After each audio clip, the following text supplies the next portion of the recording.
Ya, oke. Jadi kalau saya bisa mereview ya dua pertemuan terakhir itu kalian sudah mempelajari uh, proses desain in general gitulah ya, in general gitu, termasuk filosofi desainnya, pendekatannya, dan seterusnya gitu. Jadi di slide pertama itu adalah hal-hal yang mendasari konsep struktur beton bertulang yang sekarang ini dipakai gitu. Maksudnya bagaimana menghitungnya, pendekatannya apa, prosesnya apa aja. Nah, itu ide awalnya itu ada di slide pertama gitu. Jadi itu semua yang mendasari proses kita mendesain penampang di struktur beton bertulang gitu ya. Setelah itu karena kita menyadari yang namanya struktur gitu ya, beton bertulang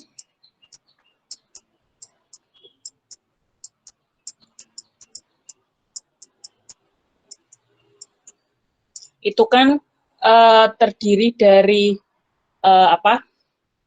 beton gitu kan ya, sama terdiri juga dari tulangan gitu kan ya. Nah, jadi dan beton di sini juga terdiri dari agregat, semen. Nah, jadi kalau mau mengerti yang bagian sini, kan berarti kita juga harus tahu penyusunnya ya. Penyusunnya di sini kan ya, sifat materialnya dan seterusnya. Dan situ adalah slide kedua mengenai material. Jadi untuk tahu sifat yang di sini, jadi kita juga kita harus start dari material-material penyusunnya seperti itu. Nah, jadi itu yang sudah kalian pelajari selama 2 pertemuan ke belakang. Nah, selanjutnya setelah kita tahu nih filosofi desainnya, lalu kita tahu material yang kita hadapi gitu ya, kita mulai start ke desainnya langsung nih. Nah, yang pertama adalah bagaimana mendesain lentur. Dan dari yang paling simpel yaitu tulangan tunggal gitu ya. Jadi tulangan tunggal ini apa? Sebenarnya kalau kalian ada struktur elemen beton bertulang ya, kan tulangan itu ada di atas sama di bawah. Nah, ini adalah tulangan ganda gitu. Nah, kita start dari hal yang paling sederhana di mana tulangannya itu satu aja tunggal ya, yaitu seperti ini gitu ya. Misalkan kalian ini untuk simple span gitu ya, beam di atas 2 peletakan sederhana gitu. Lalu beban merata gitu kan ya. Lalu kan momennya seperti ini. Nah, lalu kalian mau mendesain balok untuk beam ini gitu. Kan bagian bawah tertarik ya, seperti yang diajarin Bu Neni tentang tersenyum sama cemberut. Nah, ini kan tersenyum ya, jadi bagian bawahnya ini kan ketarik. Nah, makanya kalian pasang tulangan di bawah, seperti itu. Itu adalah tulangan tunggal, gitu. Hal yang paling sederhana start dari hal ini, gitu ya. Nah, jadi sekali lagi karena saya ingin kalian itu benar-benar paham, gitu ya. Jadi kita benar-benar pelan-pelan, tapi uh, reasonnya juga akan disampaikan gitu ya. Tapi kalau misalkan kalian uh, mau ada yang ditanyakan gitu sembari dalam proses penjelasannya gitu langsung aja ya gitu. Jadi sekali lagi struktur beton bertulang 1 ini tuh landasan buat kalian ke beton 2 nih. Jadi kalau hal sederhana seperti ini aja kalian tuh nggak paham gitu, itu akan sangat sayang gitu ya. Jadi kenapa landasan kalian harus kuat nih. Jadi saya akan pelan-pelan. Harapannya kalian juga paham gitu ya. Nanti kalau misalkan ada yang nggak dipahami, silakan untuk langsung diinterupsi. Oke, jadi saya sampaikan kayak gitu dulu ya di awal biar kalian kebayang roadmap-nya gitu seperti apa.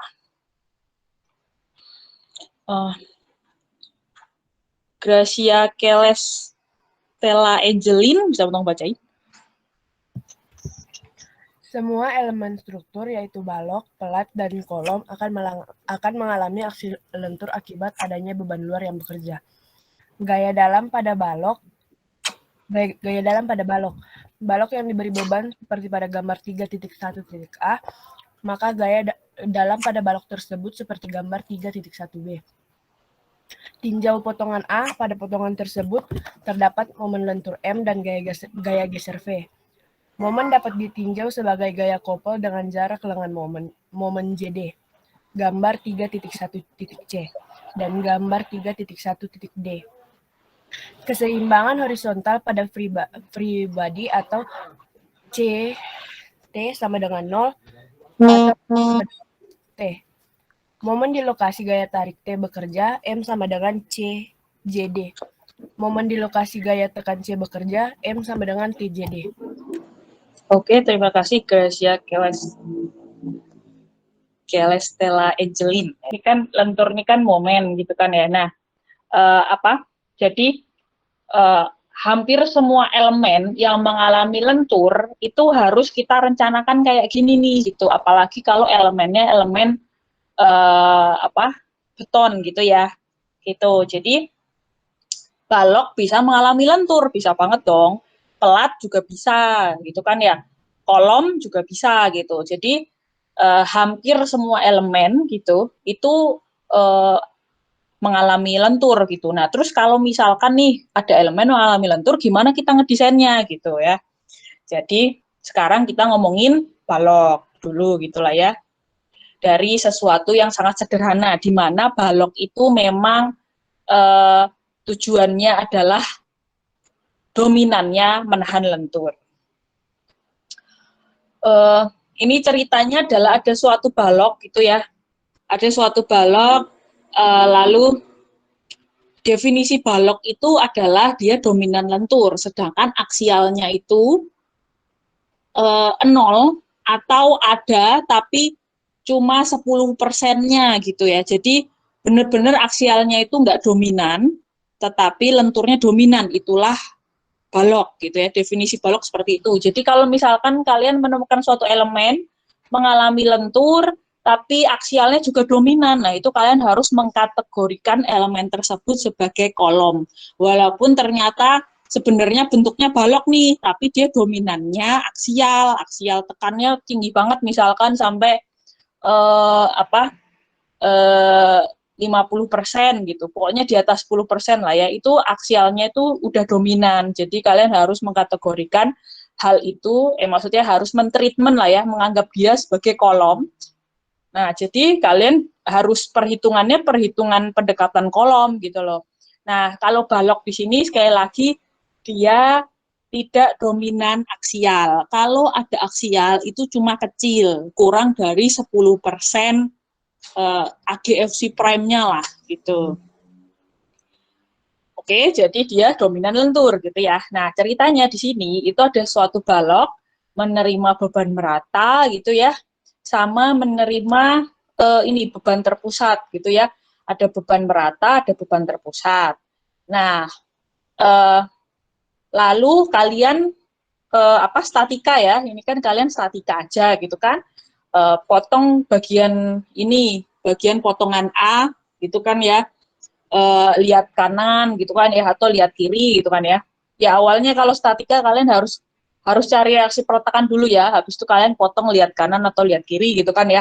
Lalu kalian dapatkan persamaan momennya gini kan ya. Nah, jadi di sini adalah mata kuliah statika gitu ya. Jadi kalau sampai kalian dari sini nggak bisa keluar ini, berarti kalian harus mereview statika kalian gitu ya. Nah, udah kan dapet nih pakai statika, kan ini bukan mata kuliah statika soalnya nanti kelamaan. Nah, habis itu kalian potong di A gitu kan ya, potong di A, itu sebenarnya free body-nya akan seperti ini, yang C nih, ya, lihat yang ke C ini, gitu. Nah, ini tuh di titik A itu ada momen, Ya, ada momen kayak gini nih, momen ke sini.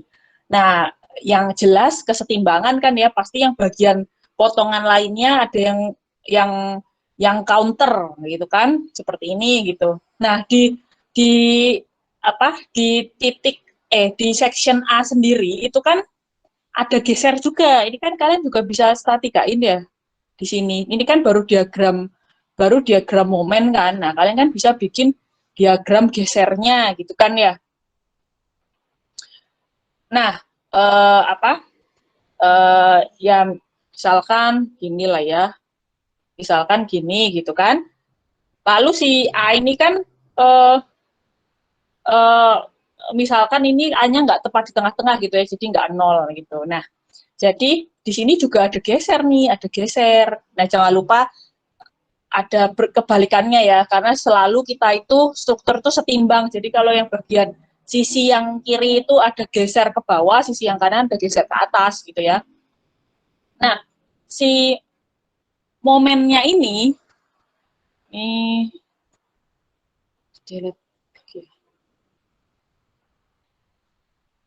nah momennya ini kan misalkan ada momen nih ke sini nih.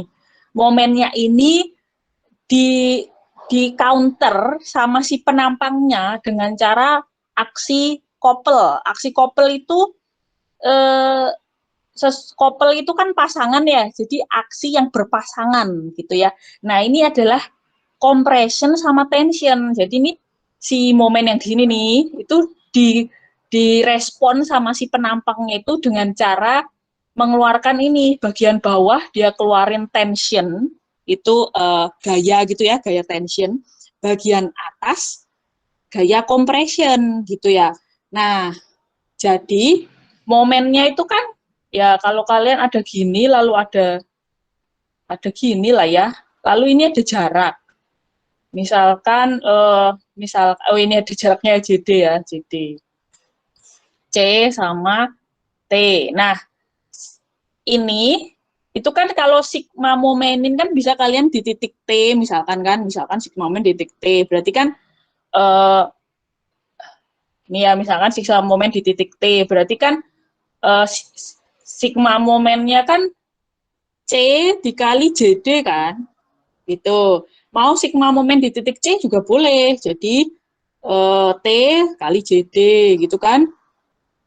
Sekali lagi eh, momen itu kan gaya dikali lengan. Nah, jadi kalau sigma momen di titik T, ya nggak ada lengannya si T kan. Kalau sigma momen di titik C, yang nggak ada momennya C gitu ya. Makanya bentuknya kayak gini.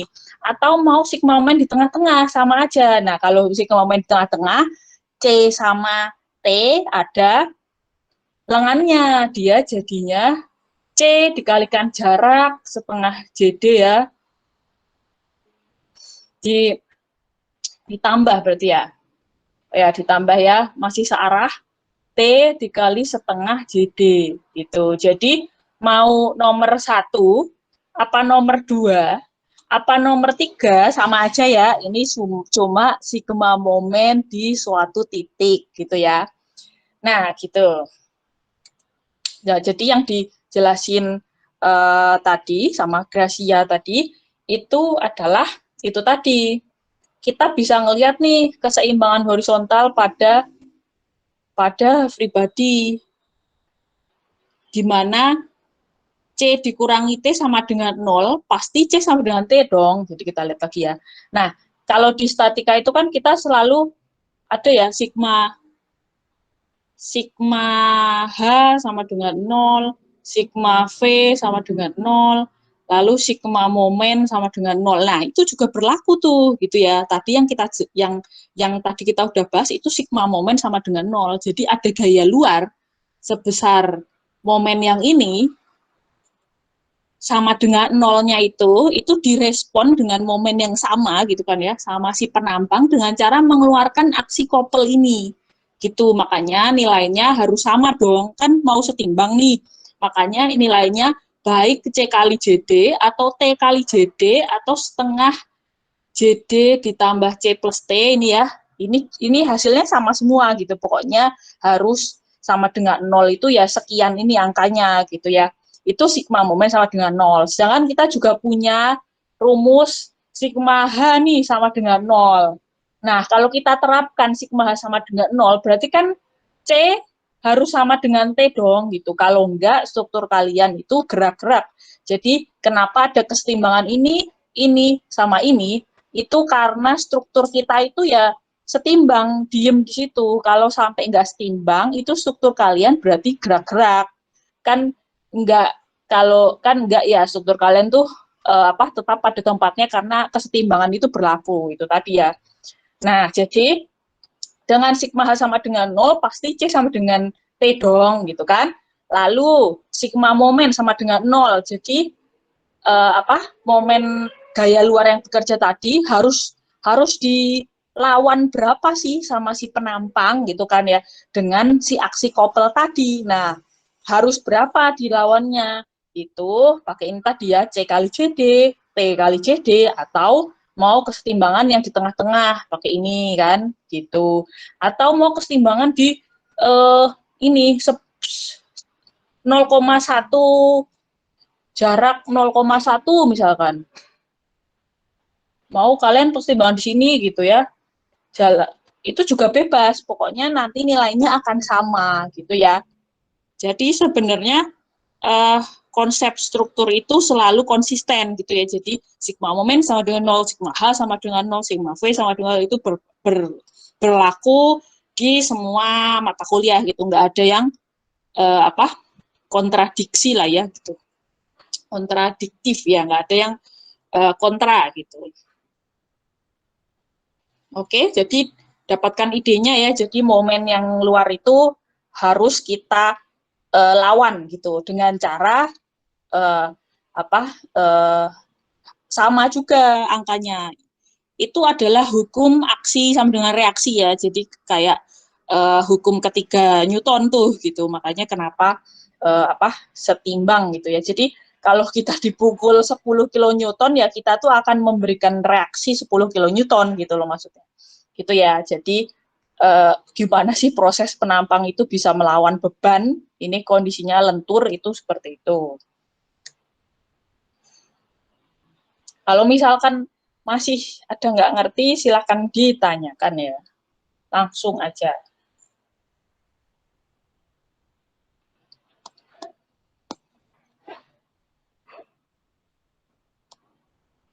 Raden Mas Blasius, bisa tolong bacain?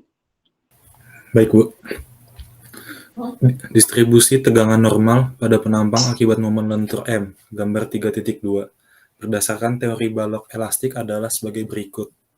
Mu sama dengan M kali Y per I, di mana M adalah momen lentur yang bekerja pada penampang, Y jarak dari sumbu netral, I momen inersia penampang.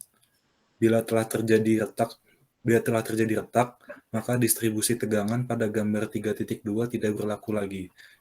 Distribusi tegangan menjadi non-linear. Oke, terima kasih Raden Mas Blasius. Nah, sekarang kita agak geser nih ke mekanika bahan, gitu ya. Jadi, ketika ada penampang kena beban, itu dia dan bebannya lentur di sini ya, kita spesifik aja lah ya, bebannya lentur, itu keluar tegangan normal. Tegangan normal itu rumusnya MY per I. Nah, ini kalau sampai kalian lupa juga, berarti kalian harus mereview McBan-nya. Jadi tegangan ada banyak ya, ada tegangan normal, tegangan geser, lalu tegangan tegangan principal stress, tegangan utama gitu ya, itu beda semua tuh. Nah, kalau sampai kalian lupa nih bedanya tegangan normal, tegangan geser, tegangan utama. Nah, itu kalian harus membuka lagi McBan-nya. Nah, sekali lagi, karena ini bukan mata kuliah McBan, jadi kalian harus mereview sendiri gitu ya. Nah, jadi tegangan normal itu rumusnya MY per I akibat lentur. Gitu ya. Ya ini M-nya momen, Y-nya jarak dari sumbu netral, jadi kalian harus punya. Kalau penampang tuh selalu kalian harus cari dulu gitu loh netral aksisnya, gitu ya, baru kalian bisa ke sini. Jadi kalian harus cari dulu netral aksisnya gitu. Terus juga dibagi MY per I, dibagi momen inersia gitu.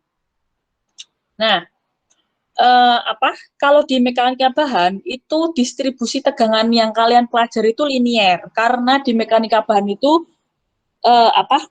penampangnya itu dianggap sama gitu ya. Pokoknya sifat kan tariknya sama semuanya gitu-gitu. Jadi bentuknya kayak gini nih. Kalau di mekanika bahan itu linier kayak gini ya tegangannya. Gitu. Nah, jadi kalau kalian belajar mekanika bahan itu kan belum ada nih penampang adalah penampang beton gitu, atau penampang adalah penampang kayu, atau penampang baja, itu nggak disebutin tuh. Biasanya cuma disebutin penampang adalah penampang kotak gitu, dengan ukuran 200 kali 500 gitu aja tuh. Jadi belum dikawinkan dengan sifatnya si material gitu ya, murni penampang gitu. Jadi material ini diasumsikan sebagai sesuatu yang linier gitu. Makanya bentuk tegangannya kayak gini, regangannya juga gini ya. Regangan kayak gini, tegangan juga kayak gini gitu. Nah, terus ya, jadi yang bagian atas kan compression tadi ya, bagian bawah tension gitu ya. Jadi sekali lagi karena ada momen yang kayak gini nih, nah penambang kita merespon aksi reaksi dengan cara mengeluarkan ini tadi ya, bagian atas tertekan, bagian bawah tertarik gitu ya. Nah, jadi yang dialami penampang tuh kayak gini nih, segini nih. Coba kita ini lagi ya. Segini nih, ketekan nih. Segini nih, ketarik gitu ya. Dengan yang paling gede tegangannya itu atas sama bawah gitu ya. Ini tegangan tekan terbesar normal ya, tegangan normal. Tadi tegangan udah banyak ya. Sama ini tegangan normal tarik terbesar itu di bawah gitu. Makanya kenapa kalau kalian di Mekban itu kan misalkan penampangnya gini ya. Kan ditanyain di sini, tanya di sini titik A, tegangan titik A, tegangan di titik B, tegangan di titik C, tegangan titik D. Lalu di sini misalkan tegangan titik E. Di sini misalkan di ketiaknya lagi nih tegangan titik F. Beda-beda tuh. Karena ini ya gitu. Nah, sekali lagi kalau kalian sampai lupa hal itu, berarti kalian harus mereview mekanika bahannya. Nah, oke ya. Jadi bagian atas tertekan, bagian bawah tertarik, seperti tersenyum gitu ya, kalau diajarin sama Bu Neni gitu ya. Nah, terus habis itu, ini kan ada suatu daerah ya, ini kan ada suatu daerah tertekan, ini kan sebenarnya, ini kan sebenarnya baloknya setebal B ya, ini kan ke dalamnya B gitu kan, berarti ada B dikali jarak segini nih, itu tertekan gitu ya, dengan tegangan yang paling gede di atas, yang di netral aksis 0 gitu. Demikian pula yang bagian tarik, juga gitu, sedalam B nih, dia ketarik yang bawah, sampai ke netral aksisnya di sini nih. Netral aksisnya di sini. Ya, jadi segitu ya, dengan tegangan yang terbesar adalah yang bagian bawah gitu kan ya, lalu di tengahnya 0 gitu. Nah, lalu berarti kalau sesuai juga fisika atau mekanika bahan gitu ya, tegangan dikalikan A itu kan jadi F ya. Tegangan dikalikan luas kan jadi gaya. Nah, itulah si ini semua nih. Ini kan sedalam B nih. Lalu ini setinggi ya setinggi inilah ya, netral aksisnya di mana harus kalian cari gitu kan ya. Lalu di sini juga nih luas. Jadi ya luasnya B dikalikan itu nih dikali sama tegangannya. Jadi sebenarnya itu ngeintegralin tegangan di sini nih. Jadi sama juga ya, kalau kalian tahu integral dari tegangan itu gaya, itu juga resultan itu tuh adalah integral penjumlahan seluruh tegangan-tegangannya gitulah ya. Nah, makanya keluar ini nih resultan ini tuh, resultan dari daerah yang tertekan di sini gitu ya. Yang di sini juga yang daerah tertarik itu kalau diintegralin integral dari tegangan atau resultannya itu jadi T gitu ya. Nah, itulah gaya couple-nya gitu ya. Nah, terus itu kan integralnya ya. Lalu titiknya di mana? Ya titiknya itu di pusatnya ya. Jadi ini tuh ada di mana ya? Ini tuh ada di pusatnya si segitiga gitu ya. Jadi nggak bisa ya maksudnya itu tuh hukum alam gitu. Jadi akan berada di titik pusatnya gitu. Jadi ini tuh di titik pusatnya segitiga ya. Lokasi si T-nya ini loh sama si C-nya di sini gitu ya. Nah, ceritanya kalau penampangnya tekan sama tariknya sama, berarti kan pasti netral aksisnya di tengah tuh gitu dengan luasannya cuma kotak gitu kan ya. Makanya di sini H/2 gitu ya. Tapi sekali lagi itu kalau penampangnya semuanya homogen, tarik sama tekan sama gitu, netral aksis di tengah. Nah, kalau misalkan terus ukurannya juga simetris gitu ya. Makanya netral aksis di tengah. Kalau misalkan penampangnya bentuknya gini nih, T misalkan, itu pasti netral aksis nggak di tengah, nggak akan H/2 di sini ya. Lalu ya udah penampangnya kayak gini deh, kotak gitu kan, tapi yang sininya baja, yang sininya beton. Nah, itu netral aksis juga nggak di tengah. Nah, jadi sekali lagi kalian tuh harus cari netral aksisnya dulu gitu ya, baru tahu si ini nih. Ini gitu, sehingga kalian bisa mencari uh, apa uh, uh, ininya tegangan-tegangannya sehingga dapat mencari resultan dan juga couple-nya gitu ya. Nah, ceritanya di sini penampangnya kotak, lalu tekan sama tariknya sama sehingga seperti ini ya, gitu. Nah, sekarang permasalahannya adalah beton itu tarik sama tekannya beda gitu ya. Makanya di sini bila telah terjadi retak, maka distribusi tegangan pada gambar 32 ini yang kita lazim ketemukan di Mechban itu ya, itu tidak berlaku lagi gitu. Distribusi tegangan menjadi nonlinier gitu. Ya itu perlu perlu kita catat gitu ya.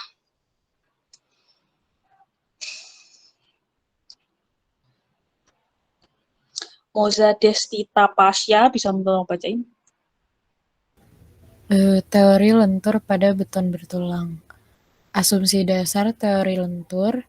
Yang satu, potongan penampang yang tegak lurus sumbu memanjang akan tetap datar sebelum maupun sesudah terjadi lentur. Yang kedua, regangan pada tulangan besarnya sama dengan regangan pada beton pada posisi yang sama. Yang ketiga, tegangan pada beton dan tulangan dapat dihitung dari regangan dengan menggunakan kurva tegangan, regangan beton, dan baja. SNI 2847/2019 pasal 22.2 telah mengakomodir asumsi di atas. Pada SNI 2847/2019 pasal 2.2.2.1 ditentukan regangan maksimum pada serat tekan beton terluar harus diasumsikan sebesar 0,003.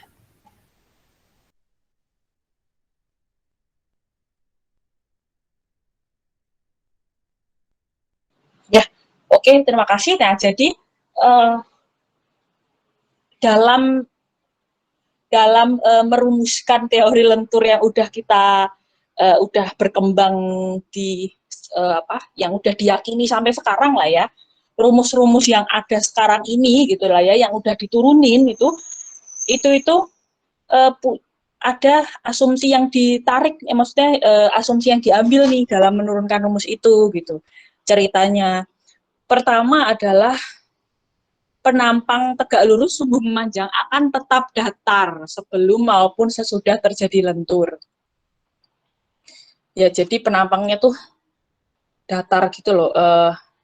Ya, kalian harus bayangin ini ya, ada suatu balok kayu misalkan, lalu kalian lenturin gitu kan, lenturin gitu. Nah, kan sebenarnya baloknya kotak ya, jadi dia tetap datar aja gitu loh terhadap si sumbu tegak lurusnya. Padahal sebenarnya mungkin bisa crippling gitu kan ya, gitu. Jadi si ini penampang tegak lurusnya ini asumsinya akan tetap selalu datar gitu ceritanya. Jadi cuma melentur membentuk sudut gitu ya. Jadi ini ya, misalnya sudut ini kan, dia ngelentur aja gitu, miring-miring gitu, tapi dianya tetap datar gitu. Gitu ya, sekali lagi padahal mungkin bisa aja ada crippling dan kawan-kawan. Terus regangan pada tulangan besarnya sama dengan regangan pada beton pada posisi yang sama. Jadi kalau kita punya penampang, lalu tulangan ada di sini, misalkan ini ada di 50 cm misalnya, 50 mili maksudnya, 50 mili dari bawah gitu kan. Nah, tepat di sini aja lah ya misalkan ya. Susah ya, kurang gede mungkin.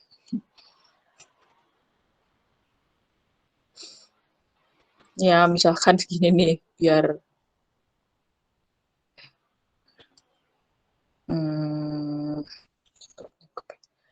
ini ya misalkan gini gitu. Nah, misalkan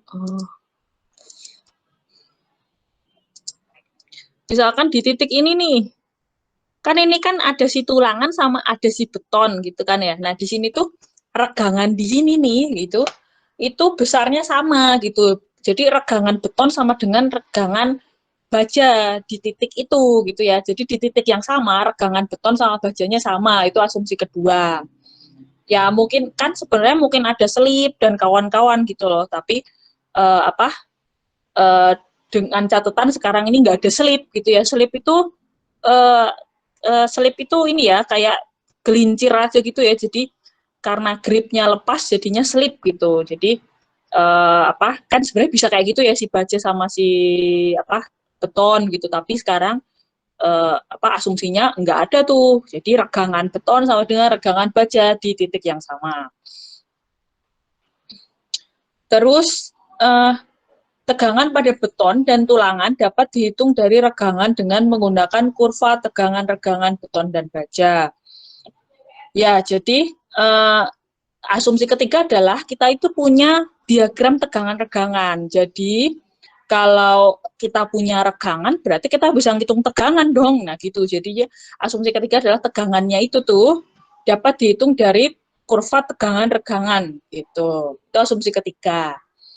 Nah, jadinya terbentuklah teori desain beton bertulang yang sekarang ini sampai ke rumus-rumusnya, sampai ke angka-angkanya gitu.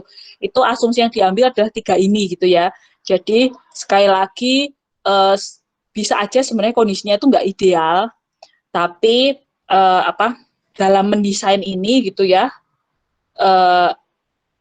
ada 3 ini nih, ada 3 asumsi ini yang diturunkan menjadi rumus-rumus dalam mendesain lentur gitu. Terus udah tertuliskan ini di code gitu ya. Sekali lagi code untuk beton itu adalah 2847 gitu ya, 2847 gitu ya. Terus ya jadi kita ini ya sekali lagi kita itu taat peraturan. Jadi untuk beton sendiri dalam mendesain beton itu code-nya Holy Bible-nya itu adalah SNI 2847 2019 atau SCI 318 gitu ya. Ini 2019 itu setara SCI 14 gitu ya 2014. Lalu dan ada asumsi lagi nih, regangan maksimum dari serat tekan beton terluar itu diasumsikan 0,003. Padahal sebenarnya kan bisa aja regangannya itu sampai 0,004, bisa kalau dilanjutin tuh masih bisa gitu loh. Bisa aja gitu sebenarnya. Tapi pada proses desain ini diambil angka 0,003 itu adalah regangan paling maksimum dari beton kalian. Jadi kalian cuma bisa ngeklaim sampai dia meregang 0,003 gitu loh. Walaupun mungkin dia tuh sebenarnya bisa meregang sampai 0,004 gitu ya, sesuai diagram tegangan-regangan yang kemarin kan beda-beda ya berdasarkan FC prime. Kalau FC prime rendah segini, regangannya bisa jauh, gede lagi cuma sampai sini, gede lagi cuma sampai sini regangannya. Nah, yang sini-sini kan jadi sebenarnya nggak di 0,03, tetapi untuk desain disuruh maksimal anggap 0,003 gitu. Nah, ini adalah tegangan-regangannya ya. Jadi untuk baja tulangan itu tegangan-regangannya seperti ini, dan untuk beton tegangan-regangannya adalah seperti ini. Itu juga sudah kita pelajari di slide material gitu ya.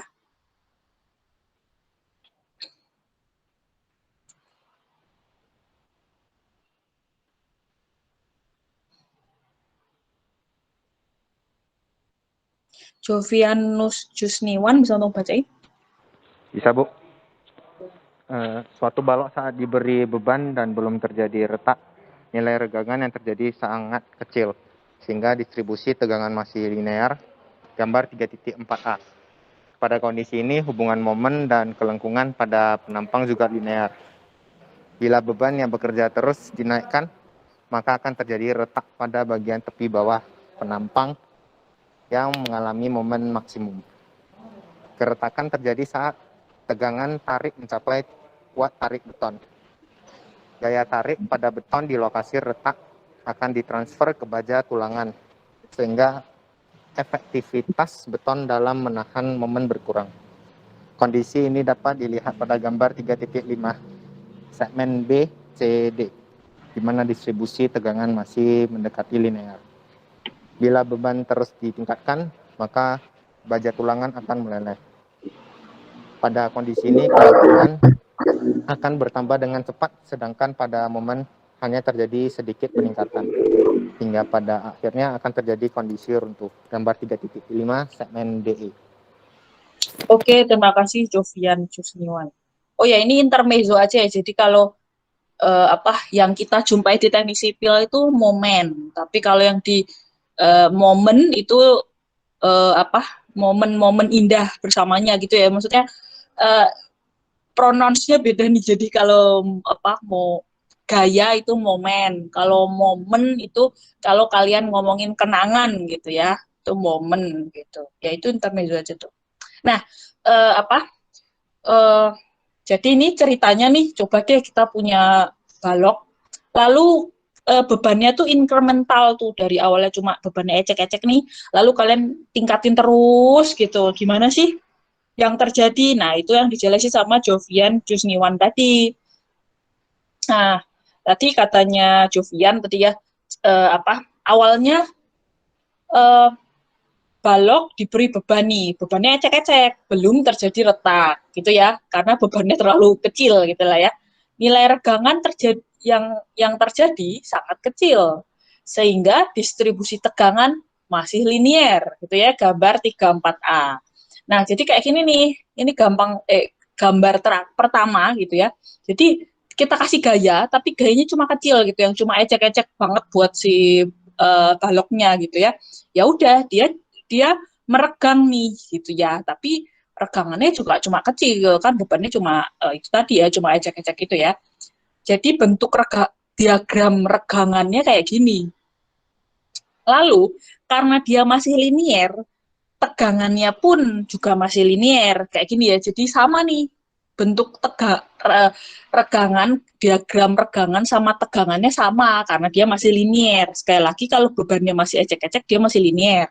Kayak gini nih, kalau bebannya kayak cuma di sini kan dia masih linier ya, bebannya cuma baru setaraf ini nih, ini dia masih linier di sini, gitu. Ini juga ya, daerah sini tuh masih linier, habis itu leleh, gitu kan ya. Jadi kalau udah mulai diagramnya melandai gini, berarti udah mulai nggak linier, udah mulai ada crack gitu ya. Jadi kalau udah mulai ada crack, nggak linier lagi gitu. Nah, ceritanya bebannya masih ecek-ecek. Jadi masih linier sifatnya, dia itu masih elastis gitu ya. Elastis sama linier sama ya di sini dalam kasus ini gitu ya. Jadi kayak gitu nih, masih A gitu ya, masih linier.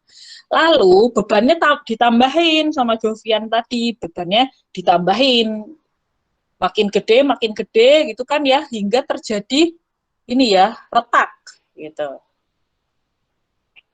Bagian tepi bawah yang mengalami momen maksimum kan, sekali lagi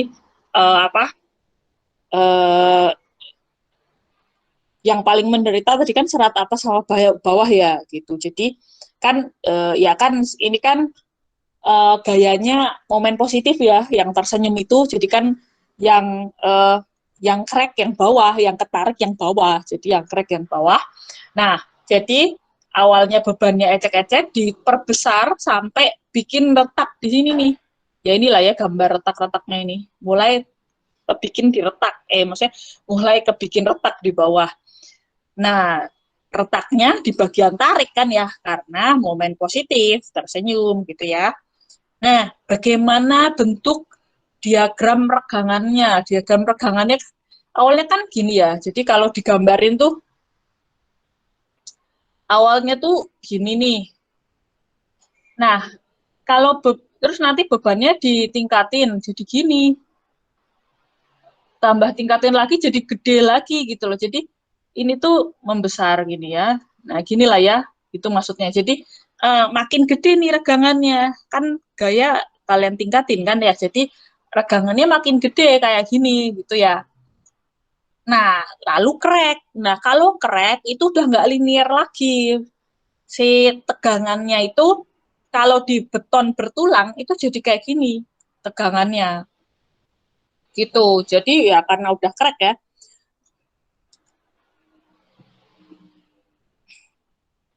Keretakan terjadi saat tegangan tarik mencapai kuat tarik gitu. Ya, jadi ini ya, kan beton itu punya kapasitas tarik juga. Nah, tapi cuma kecil banget. Makanya ketika udah bagian tariknya melampaui kuat tarik beton, dia jadinya crack gitu ya, dia crack.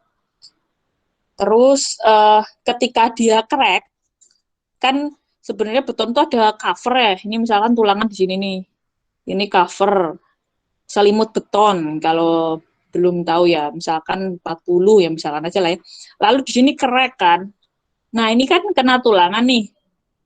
Nah, buat dia mau menganga lebih jauh lagi kan dia harus narik si tulangan gitu loh. Jadi kenapa habis dia crack gitu? Ya jadi tulangan yang benar-benar bekerja tuh. Gitu ini gaya tarik pada beton di lokasi retak akan ditransfer ke baja tulangan, sehingga efektivitas beton dalam menahan momen berkurang. Nah, jadi bisa dilihat distribusi tegangan masih mendekati linier, gitu ya, masih ya. Ya, tapi di sini ya karena tetap udah crack ya, jadi nggak fully kayak gini gitu ya. Jadi mulai bagi tugas nih, bagi tugas. Jadi yang tensile nih, bagian tensile itu murni baja doang yang nahan. Ini tuh tegangan si baja nih yang cuma yang menonjol garis ini loh. Ini adalah tegangan si baja gitu. Jadi pokoknya ya habis crack beton yang bagian tarik tuh langsung give up gitu ya ini ya. Kekuatan beton harus kalian neglect semuanya. Kekuatan tarik lah ya, kekuatan tarik beton harus kalian neglect. Sehingga bentuknya itu ini tinggal kekuatan tarik si baja, makanya bentuknya kayak gitu. Terus yang bagian tekan ya kan beton jago ya, nahan tekan, jadi tetap nih gitu. Makanya kenapa bentuknya kayak gini. Terus sama Jovian dinaikin lagi nih bebannya, dinaikin lagi sampai tulangannya akhirnya leleh. Gitu ya, ini kan mau retak lebih jauh lagi kan harus narik si tulangan gitu kan. Kan kalau mau nganga berapa ya, nganga 1 cm misalkan, ini kan berarti harus narik tulangan 1 cm gitu loh. Jadi nanti tulangannya ketarik hingga akhirnya tulangannya nggak kuat, hingga akhirnya tulangannya leleh gitu ya. Itu adalah kondisi ketiga. Beban terus ditingkatkan hingga baja tulangan akan leleh. Pada kondisi ini, kelengkungan akan bertambah dengan cepat, sedangkan pada momen hanya terjadi sedikit peningkatan, hingga pada akhirnya akan terjadi kondisi runtuh. Gitu ya. Nah, jadi tadi ya ditingkatkan itu gambar regangannya pun ya makin gede dong. Kalau gaya ditingkatkan regangannya makin gede gitu ya, hingga akhirnya regangan di steel itu regangan epsilon S itu adalah regangan steel gitu ya, melebihi regangan yieldnya. Disinilah leleh tulangan terjadi gitu ya. Jadi regangan yield tuh ini ya, kalau kalian lihat Ini adalah regangan yield, regangan yang bikin bajanya itu leleh. Nah, kalau regangannya lebih besar dari itu ya udah leleh gitu kan ya, tulangannya leleh. Nah, bentuk diagram tegangannya adalah seperti ini. Dan ini F yield-nya ini udah F yield tulangan ya, 420 udah tercapai. Kalau ini tadi awalnya paling cuma berapa gitu ya, misalkan 30 misalkan 30 MPa misalnya, ini udah 420 udah leleh gitu. Kondisi failure. Nah, bentuknya udah makin parah ya, crack-nya udah hampir sampai atas. Terus di sini udah mulai apa namanya? Udah mulai apa ya? Ya ini ya, udah mulai rusak gitu. Udah mulai apa ya? Gompal gitu ya. Udah mulai gompal-gompal nih bagian ini. Nah, ini soalnya ya udah failure ya. Nah, tadi kan ada ya disebutin apa tadi? Kelangkungan akan bertambah, momen hanya terjadi sedikit peningkatan dan seterusnya gitu kan, tadi ada kata-kata itu. Nah, kalau kondisi A, B, C diplot kekuatannya, kan tadi kan Jovian tadi ngasih P awalnya cek-cek sampai gede gitu kan, itu diubah jadi momen si 2P itu. Nah, kan berarti kalau diplot ya kekuatannya, momen terhadap yang di sini kan dibilang kelengkungan ya. Kelengkungan di sini adalah si kurvatur. Nih, kurvatur ya. Jadi, awalnya kalau momennya ecek-ecek tuh kayak gini nih, habis itu kita tingkatin lagi kurvanya kayak gini terus, hingga akhirnya dia si tulangannya leleh, akhirnya di sini nih peningkatan momen kecil kan ya. Peningkatan momen cuma kecil, tapi di sini dia berdisplace ya, berdisplacement gitu lah ya. Jadi nambah nih displacementnya adalah si kurvatur itu, maksudnya mulai secara kan di sini gaya, di sini lebih ke displacement gitu loh, jarak dan seterusnya gitu. Nah, ini jadi di sini tuh momennya cuma bisa ningkat sedikit, tapi kurvaturnya bisa nambah panjang gitu. Habis si tulangan leleh. Nah, bentuknya kayak gini nih. Jadi si beam tadi tuh dilenturin. Nah, ini ada sudut gitu kan ya. Nah, kurvatur itu seper R-nya gitu, seper R-nya. Oke, gitu ya. Jadi ditambah momen secara gradual. Hasilnya kalau diplot jadi ini diagram momen kurvatur. Itu kalau diplot tadi yang dilakukan sama Jovian dari 0, dari momennya 0 ditambahin terus sampai hingga akhirnya failure di titik E gitu ya. Jadi apa yang terjadi di titik A, apa yang terjadi di titik B. Nah, ini tadi udah dijelasin juga nih dari O sama B, dari O ke B itu apa yang terjadi, itu adalah ini penjelasannya gitu, dengan gambarnya seperti ini gitu ya. Lalu apa yang terjadi dari apa tadi, segmen BCD gitu, yang terjadi adalah ini nih di sini ya, segmen BCD. Nah, apa yang terjadi di daerah sini nih, itu adalah tadi udah dijelasin ya, dengan ini penjelasannya, lalu gambarnya ini, lalu apa yang terjadi nih after yield gitu kan. Nah, itu yang terjadi penjelasannya ini, gambarnya ini gitu ya. Sekali lagi kalau masih ada yang bingung bisa ditanyakan ya.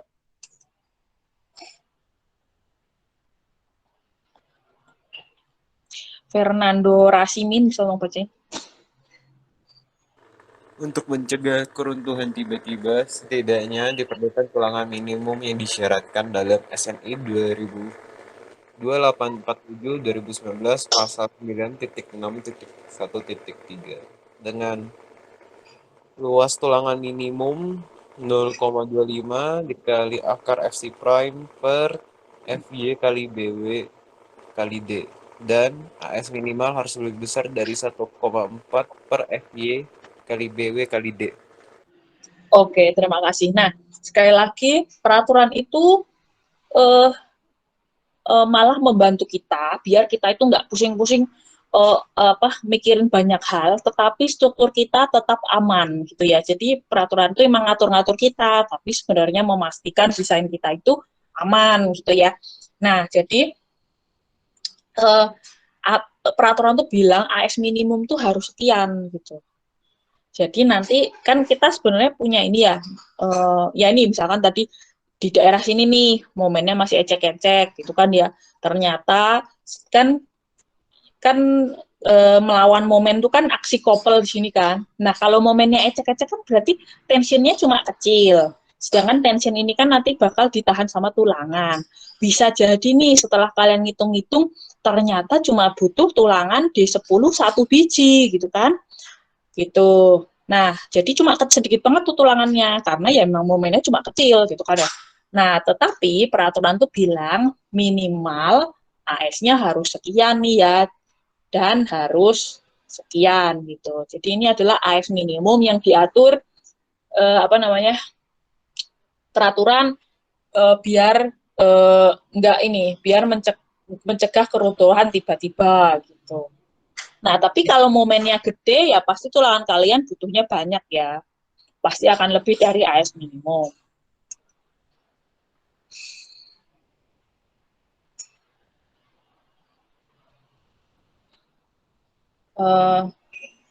Anggi Freiki Sihombing, bisa lo bacain?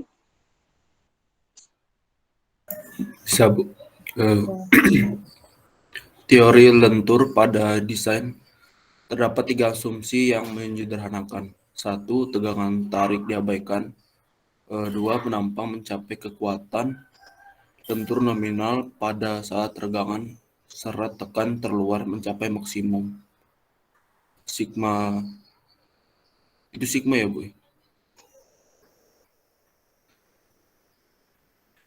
CU sama dengan 0,003. 3. Hubungan tegangan-regangan beton dapat ditentukan berdasarkan pengujian atau dapat diasumsikan berbentuk segi empat, trapesium, parabola, atau bentuk lain.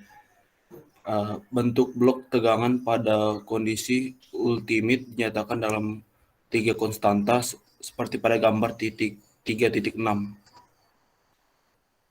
K1 sama dengan rasio tegang tekan rata terhadap tegangan maksimum atau rasio tegangan yang diarsir pada gambar 3.6.d terdapat luas segi 4. Ya, oke. Terima kasih Anggi Freiki Sihombing. Nah, jadi ada lagi penyederhanaan ya dari teori lentur di desain struktur beton bertulang yang sampai sekarang kita gunakan lah ya. Semua digunakan secara luas gitu. Nah, yang pertama adalah tegangan tarik diabaikan. Jadi sekali lagi kemampuan si beton nahan tarik itu harus kita nggak boleh klaim gitu ya. Jadi sebenarnya kan beton punya kemampuan nahan tarik, tapi disuruh nggak boleh klaim, kita tuh anggap 0 gitu ya. Terus habis itu, ini tadi ya, regangan maksimum itu 0,003 gitu. Regangan maksimum 0,003. Sedangkan seperti yang kalian udah pelajari di slide material, regangan beton itu bisa aja sampai 0,004, bisa aja sampai 0,0035 dan seterusnya, tapi kita cuma boleh klaim buat desain itu sampai 0,003. Terus hubungan tegangan-regangan beton dapat ditentukan berdasarkan pengujian atau dapat diasumsikan berbentuk segi 4, trapesium, parabola, atau bentuk lain. Jadi ini tuh pendekatan sih. Jadi bagian beton nih sebenarnya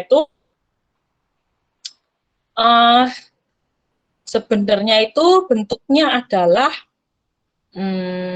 gini ya. Nah, ini sebenarnya bentuknya adalah kayak gini, tapi nanti disederhanakan boleh ini segitiga, terus parabola, atau yang ini gitu ya. Nah, ini mungkin kita perlu baca dulu juga. Dinda Aisyah, bisa untuk bacain? Bisa, Bu. K2 adalah rasio antara jarak serat tekan ekstrem dengan resultan gaya tekan terhadap tinggi daerah tekan C. K3 adalah rasio tekan maksimum Fc prime pada daerah tekan terhadap kuat silinder beton Fc prime sama dengan Fc double aksen per Fc aksen. Whitney melakukan penyederhanaan bentuk balok tegangan menjadi bentuk segi empat seperti pada gambar 3.7. Balok tegangan ekuivalen didefinisikan sebagai berikut. Yang pertama, tegangan tekan merata sebesar 0,8 Fc prime yang diasumsikan bekerja di sepanjang daerah tekan ekuivalen sejauh alfa sama dengan beta 1 kali C dari serat tekan terluar. Yang kedua, jarak C ditentukan dari posisi serat tekan terluar ke sumbu netral diukur tegak lurus terhadap sumbu netral. Oke, terima kasih Dinda Aisyah. Nah, jadi itu ya, aslinya itu bentuknya tegangan tuh kayak gini tuh, cuma kita cobain pendekatan aja lah biar nggak terlalu sulit gitu kan ya. Nah, jadi ada pendekatan ini nih, pendekatan segitiga nih. Jadi sebenarnya K1 itu kan luasan arsir dibagi luasan ininya gitu kan ya. Terus habis itu tadi sesuai ini ya, terus K2 ini adalah ini gitu kan penjelasannya, lalu K3 itu apa, Fc double aksen dibagi Fc prime gitu kan. Nah sekarang itu kita pakai yang Whitney purpose nih ceritanya si Whitney itu nge-purpose suatu bentuk blok tegangan gitu. Yang gambarnya jadi 37 mana ya? Nah, ini nih. Nah, ini adalah propose-nya Whitney. Iya, jadi ada yang nge-propose triangle, ini segitiga, terus ada yang nge-propose parabola, ada yang nge-propose seperti ini gitu kan ya. Nah, yang kita itu pakainya yang udah ya yang diikut kita lah ya. Itu pakainya kayak gini nih gitu ya. Jadi kelihatan ya awalnya tuh bentuknya kayak gini nih. Tapi karena susah kan kita tuh kalau engineer tuh kan selalu apa istilahnya, mensimpelkan hal-hal yang kompleks kan gitu kan. Nah, jadi disimpelkan ini sama Whitney, kotak aja deh gitu ya. Dia nge-propose bentuk kotak dengan ininya segede apa nih tegangannya itu 0,85 Fc prime. Lalu daerah seberapa ini sih yang kena si 0,85 Fc prime itu sebesar A. Ini propose Whitney ini sepaket yang nge-propose-nya. Jadi 0,85 Fc prime ini bekerja di seketinggian A saja gitu ya, sama sedalam B ya. Ini kan ke dalam B ya, ini kan B ke dalam sini. Nah, terus ini adalah C itu adalah sentral aksisnya lah ya, netral aksis gitu. Lalu ini adalah D itu adalah kedalaman efektif dari penampang gitu ya. Jadi D itu apa? D itu ini nih, dari titiknya tulangan sampai ke serat paling atas itu D, ini D ya, gitu. Jadi ya berarti bukan H ya, kalau H ini kan gross ya, H dikurangi cover biasanya gitu, lalu dikurangi biasanya ada sengkang itu dikurangin sengkangnya dulu, kan ini ya, ngitung gini aja ya, ini nih, kan ini H segini ya, ini H. Lalu di sini tuh biasanya ada cover itu selimut beton buat menyelimuti tulangan gitu ya, ini cover namanya. Lalu kalau ada sengkang kan berarti sengkang dulu dong ya, baru si tulangan gitu kan. Nah, biasanya dikurangi diameter sengkang, lalu dikurangi as, kan mau jarak as ya, kan ini jarak as. Jadi setengah dari diameter longitudinalnya gitu. Biasanya kedalaman efektif kayak gitu ya. H dikurangi cover, dikurangi sengkangnya, dikurangi setengah diameter longitudinal. Ini dari kayak gini aja nih, cuma kayak dari kayak gini. Jadi jangan Ini cuma kalau sini misalkan ya, lalu ya ini sekarang gambarnya agak gini deh, ada offset. Ini kan biasanya ada sengkang gitu kan, lalu baru ada si tulangan gitu. Jadi D itu adalah asnya sini nih, sampai ke serat paling atas. Nah, ini adalah D, atau kedalaman efektif. Jadi, berapakah D? Kan berarti tinggal H, dikurangi ininya, ini cover, lalu dikurangi D sengkang, lalu dikurangi setengah dari D tulangan longitudinalnya gitu. Jadi, itu adalah kedalaman efektif. Intinya adalah as dari tulangan tariknya gitu ya, sampai ke serat teratas. Ya udah, jadi ini adalah propose dari Whitney yang kita pakai juga gitu ya. Jadi ya udah deh, tadi ini yang jelasin tekan rata sebesar 0,85 fc prime yang diasumsikan bekerja di sepanjang daerah tekan ekivalen, yaitu A. A ini adalah beta 1 kali C dari serat tekan terluar. Jadi C ini adalah ini ya, tempat si netral aksis sampai ke serat terluar. Netral aksis sampai ke serat terluar.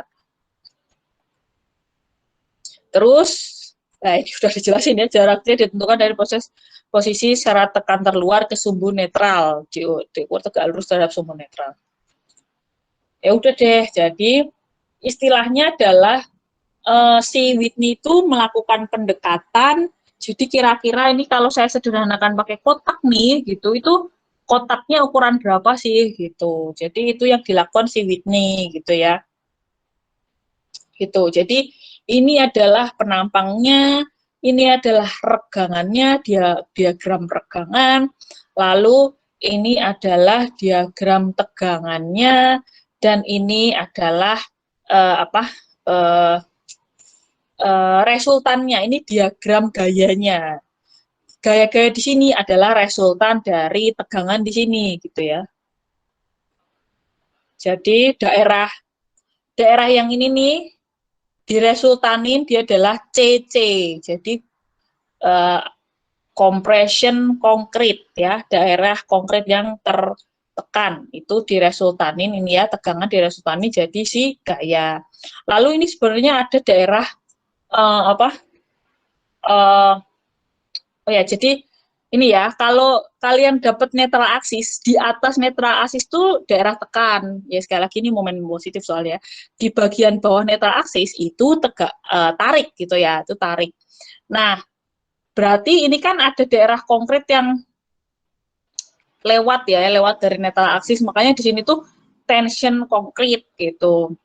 Resultannya di sini. Lalu habis itu ini adalah bajanya gitu, resultannya adalah ini gitu. Ya, jadi kalau misalkan bajanya leleh berarti ini F yield ya.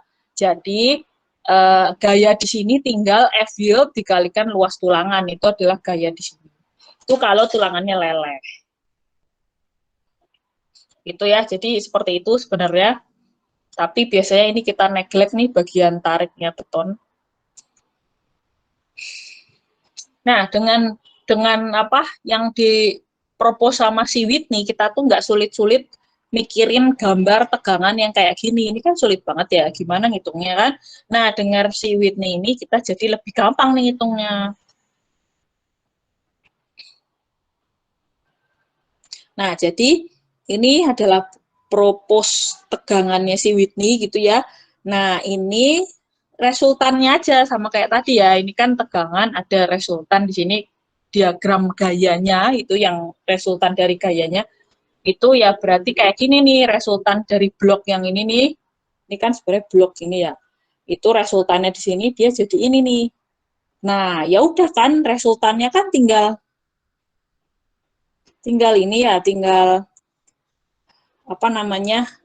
Volume gitu kan ya, 0,85 fv prime dikalikan beta 1 kali C, jangan lupa dia setebal B gitu. Makanya ini 0,8 fv prime dikalikan beta 1 dikalikan C dikalikan B, makanya rumusnya kayak gini.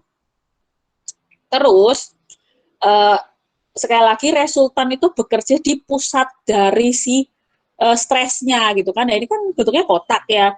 pasti kan dia tuh ada di tengah-tengah dong, di tengah-tengah A ini loh, di tengah-tengah A/2. Jadi resultannya di sini nih resultannya. Nah, berarti kan dia di tengah-tengah A, berarti kan dia kan setengah A. Nah, berarti dia jaraknya ini beta 1/2 dari C gitu ya.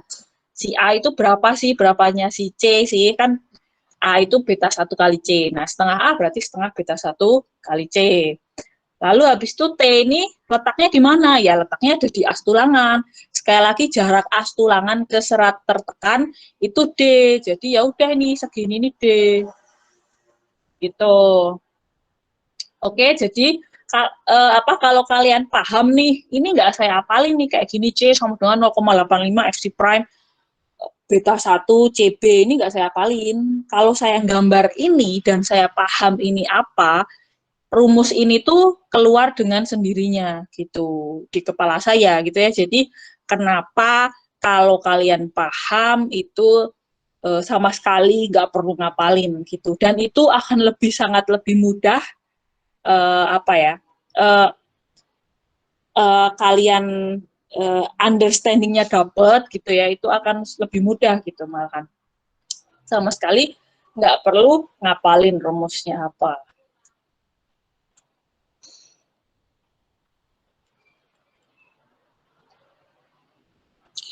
Reynald Vitalino bisa minta tolong bacain. Baik, Bu.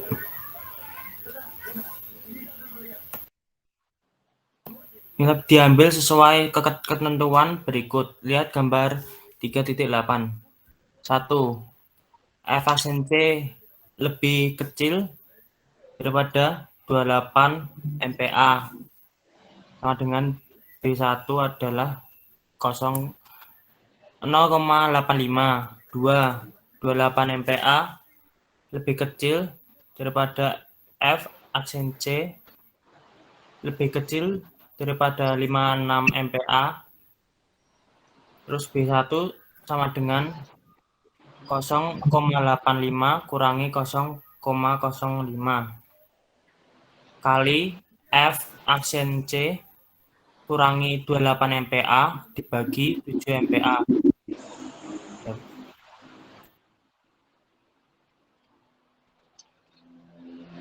Ya, oke. Terima kasih Reynald Vitalino. Jadi di sini tuh si Whitney kan mempropos ini. Nah, dia juga bilang beta 1 ini apaan sih? Dia juga jelasin sepaket lah ya, pokoknya ini semua sepaket. Beta 1 itu bukan angka yang fix gitu ya. Jadi kalau dia FC prime 0 sampai 28, beta 1-nya 0,85 gitu ya.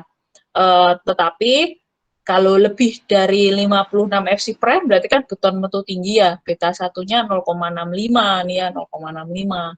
Nah, kalau di antaranya 28 sampai 56, nah ini harus interpolasi ya. Gitu. Ini adalah rumusnya beta 1-nya gitu ya. Jadi hati-hati nanti soalnya nanti FC prime berapa, beta 1-nya enggak langsung ambil 0,85. Oke, gitu. Sampai sini ada pertanyaan nggak?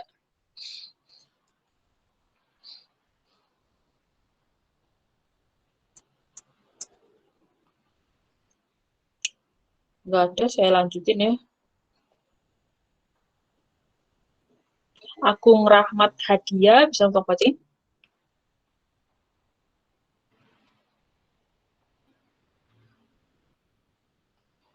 Maaf Bu, dia ke toilet Bu, di chat dia sudah izin.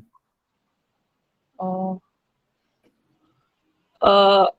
Erich Marcelino bisa untuk bacain? Marcelino. Baik Bu, keruntuhan pada beton bertulang. Terdapat 3 jenis keruntuhan sebagai berikut. A. Keruntuhan tarik atau under reinforced, bersifat ductile. Epsilon S lebih besar dari epsilon Y. Tulangan leleh sebelum beton hancur. Terjadi pada penampang dengan rasio tulangan yang kecil. Terjadi deformasi sebelum terjadi keruntuhan. B. Keruntuhan seimbang atau balance, bersifat brittle, di mana epsilon S sama dengan epsilon Y. Beton hancur dan tulangan leleh terjadi bersamaan. terjadi pada penampang dengan tulangan yang seimbang. C. Keruntuhan tekan atau over-reinforced, bersifat brittle atau getas, di mana epsilon S lebih kecil dari epsilon Y. Beton hancur sebelum tulangan leleh, terjadi pada penampang dengan rasio tulangan yang besar. Oke, terima kasih Erich Marcelino. Nah, jadi sama halnya sekali lagi kita itu engineer, kita di sini nih, gitu kan ya, kita melihat ke depan, probability ada banyak nih. Jadi kita punya BIM, itu bisa gagal kondisinya A, bisa juga dia gagal kondisinya B, bisa juga dia gagal kondisinya C, gitu loh. Jadi ada 3 kemungkinan nih kegagalan. Yang pertama, kalau keruntuhannya keruntuhan tarik. Nah, keruntuhan tarik ini itu apa sih yang dimaksud keruntuhan tarik gitu kan? Jadi tulangannya leleh sebelum betonnya hancur. Jadi tulangannya leleh duluan nih, baru betonnya hancur. Terus terjadi deformasi sebelum akhirnya runtuh. Nah, kalau dari definisinya aja nih, terjadi deformasi sebelum akhirnya runtuh. Kan berarti ductile ya, sekali lagi kita itu suka yang ada ancang-ancang, yang ada emergensinya gitu, emergency signalnya gitu kan. Jadi kita suka nih kayak gitu. Jadi kita sempet nih ngeliat, waduh kok kayaknya lanjutannya terlalu mengkhawatirkan nih. Akhirnya kita berinisiatif untuk evakuasi atau strengthening gitu ya. Pokoknya akhirnya ada action selanjutnya lah ya setelah melihat deformasi yang berlebihan. Tapi setidaknya deformasi dulu baru hancur gitu. Nggak yang langsung ambrol gitu ya. Kita nggak suka banget yang nggak ada angin, nggak ada hujan, nggak ada sinyal-sinyal apapun tiba-tiba ambrol. Itu namanya getas. Kita nggak suka. Karena kita dealing with casualties, jadi korban gitu kan ya. Jadi kita nggak suka sesuatu itu hancur tiba-tiba. Ya kan kita kan ngedesain gedung, ngedesain jembatan, ngedesain apapun itu ya kalau bisa ductile, nggak hancur tiba-tiba. Jadi nggak menimbulkan korban jiwa atau luka yang berat gitulah ya. Pokoknya kita maunya ductile. Jadi kita ada emergency signal tadi ya, kalau deformasinya kelihatan dulu baru runtuh gitu. Jadi bukan langsung tiba-tiba runtuh. Nah, kita suka tuh yang kayak gitu, makanya dia sifatnya ductile. Nah, biasanya regangan steel ini lewat dari regangan yield, ya dong kan tulangannya leleh ya gitu. Jadi tulangan leleh sebelum beton hancur, itu adalah kondisi pertama. Nah, biasanya yang terjadi pada penampang dengan rasio tulangannya kecil gitu ya. Ya iya dong kan kalau kalian ngasih tulangan tepat guna gitu lah ya, nggak kelebihan, kan pasti tulangannya bakal leleh karena sesuai ekspektasi kita gitu loh. Kan emang butuhnya sekian gitu. Kita pasangnya sekian, ya pas kan berarti nanti dia akan tercapai nih si lelehnya gitu. Nah, sekarang kita ke yang nomor 3 dulu ya. Kalau misalkan butuhnya tulangan cuma A gitu kan, ternyata kita ngasihnya 2 kali A gitu. Apa yang kejadian? Yang kejadian adalah keruntuhan tekan. Keruntuhan tekan, betonnya hancur duluan sebelum tulangannya leleh. Nah, yang terjadi, epsilon steel, epsilon tulangan, regangan tulangan, itu kurang dari regangan leleh, regangan yield tulangan. Ya dong, jadi tulangannya itu belum leleh, tapi betonnya udah hancur gitu. Nah, kita nggak suka tuh, kan berarti brittle ya. Bayangin aja, beton itu hancurnya tiba-tiba. Jadi kalau kalian ngelihat tes di Tekban kan juga ya, kalau betonnya ditekan harusnya langsung brawl gitu loh, langsung runtuh aja gitu dalam hitungan detik gitu. Nah, itu adalah tipe kehancuran beton. Nah, kita nggak suka tuh beton hancur duluan. Itulah yang akan terjadi kalau beton hancur duluan. Padahal tulangannya masih fine-fine saja nih, tulangannya belum leleh. Nah, itu terjadi kalau kalian kebanyakan ngasih tulangan, rasio tulangannya besar, gitu ya. Nah, kondisi tengah-tengahnya dialah kondisi balance, di mana epsilon steel itu tepat banget sama dengan epsilon yield-nya gitu. Jadi kondisi di mana beton hancur bersamaan dengan tulangan leleh. Jadi barengan gitu loh. Nah, terjadi pada penapang dengan tulangan yang seimbang. Nah, jadi idenya kayak gitu tuh, bisa jadi tulangan leleh duluan, atau beton leleh duluan, atau tengah-tengah gitu loh. Jadi ceritanya ini ada engineer memikirkan probability yang mungkin dari kehancuran struktur beton bertulang, dia menemukan ada kondisi kalau beton hancur duluan, atau tulangan leleh duluan, atau kondisi tengah-tengah di mana beton hancur bertepatan dengan tulangan leleh gitu ya. Nah, gambarnya kayak gini nih. Jadi kalau tulangannya leleh gitu ya, tulangannya leleh kan regangannya gini ya. Sekali lagi regangan beton maksimum harus 0,003 ya. Lalu si regangan yang di bagian bawah kan bakal regangan lebih besar dari regangan leleh gitu ya. Jadi gambar regangannya akan seperti ini. Dan nama dari kondisi ini itu adalah under reinforced gitu ya. Nah, jadi ini netral aksisnya nih, di sini netral aksisnya itu kondisi under reinforced. Nah, kalau kondisi over reinforced itu sekali lagi regangan beton maksimum itu 0,03 gitu kan ya. Terlihat ini netral aksisnya turun ke bawah nih. Jadi kalau kondisi balance itu terlihat netral aksisnya lebih ke bawah gitu ya. Nah, di sini adalah regangan maksimum beton yang kita udah disuruh cuma maksimum 0,003 gitu kan ya. Lalu di sini tuh tepat regangan steel sama dengan regangan lelehnya, regangan epsilon S sama dengan epsilon yield dari steel. Jadi inilah kurva regangannya. Nah, Kak, ini kondisi balance ya, kondisi balance. Nah, kalau yang kondisi terakhir itu di mana betonnya yang hancur duluan, ya kan berarti netral aksisnya turun ke bawah. Jadi gimana ngebayanginnya kan yang namanya beton hancur duluan kan berarti betonnya intinya adalah beton sama tulangannya harus balance kan. Sekali lagi sigma H harus 0. Sigma H sama dengan 0. Nah, buat ngebalance tulangan yang kebanyakan di sini, betonnya ini harus makin banyak kan buat ngebalance di sini tuh. Makanya ini netral aksisnya turun ke bawah nih, makin luas beton buat ngeimbangin si ini tuh harus gede gitu loh kan, tulangan kalian kebanyakan gitu kan ya. Jadi ini nggak leleh-leleh nih, padahal ini betonnya udah makin banyak beton yang leleh. Maksudnya makin banyak beton yang hancur gitu, yang udah tertekan makin banyak, tetap aja nih tulangannya nggak leleh-leleh. Akhirnya betonnya hancur duluan gitu ya. Gitu. Jadi gimana belajarnya itu kalian pahami fenomenanya gitu loh. Itu lebih menarik daripada kalian ngapalin.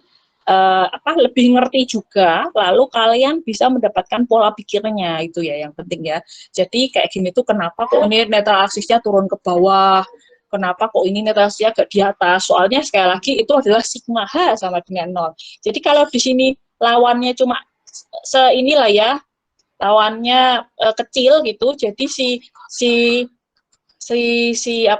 daerah tertekan si betonnya nyainginnya cuma kecil gitu loh. Jadi habis itu tulangan leleh gitu kan. Jadi ya udah nih cuma seluasan ini. Tapi kalau tulangannya kebanyakan, beton itu harus ngesigma H-nya harus lebih banyak lagi. Dia udah berjuang sekuat tenaga pun tulangan masih gak leleh-leleh. Akhirnya dia mencapai batasnya dia. Akhirnya dia leleh dulu. Ya maksudnya dia fail duluan lah ya. Dia betonnya fail duluan, langsung ambrol. Kita nggak suka tuh yang kayak gitu ya. Jadi kalau disuruh milih kondisi mana yang paling baik ya kondisi yang ductile ya gitu. Pokoknya intinya selalu jauhi hal-hal yang ketas gitu. Sekali lagi kalau misalkan ada yang kurang ngerti nanya ya. Nah, tadi kan berkali-kali ya ductilitas gitu kan. Nah, itu apa sih? Izan Rasyadi bisa tolong bacain? Daktilitas atau ductility. Daktilitas adalah kemampuan penampang untuk berdeformasi setelah melampaui titik leleh tanpa kehilangan kekuatan yang signifikan. Daktilitas dapat dinyatakan dalam rasio peralihan, rotasi, atau kurvatur. Dalam pembahasan lentur, daktilitas dinyatakan dalam rasio kurvatur saat regangan tekan maksimum terhadap kurvatur regangan saat leleh. Efek dari peningkatan luas tulangan tarik, gambar 3.10.a, akan menyebabkan penurunan daktilitas, maka dari itu luas tulangan tarik di batas tulangan tarik pada kondisi seimbang atau balance. Sedangkan efek dari peningkatan Fy, D, Fc prime, B, dan luas tulangan tekan AS aksen dapat dilihat pada gambar 3.10.b.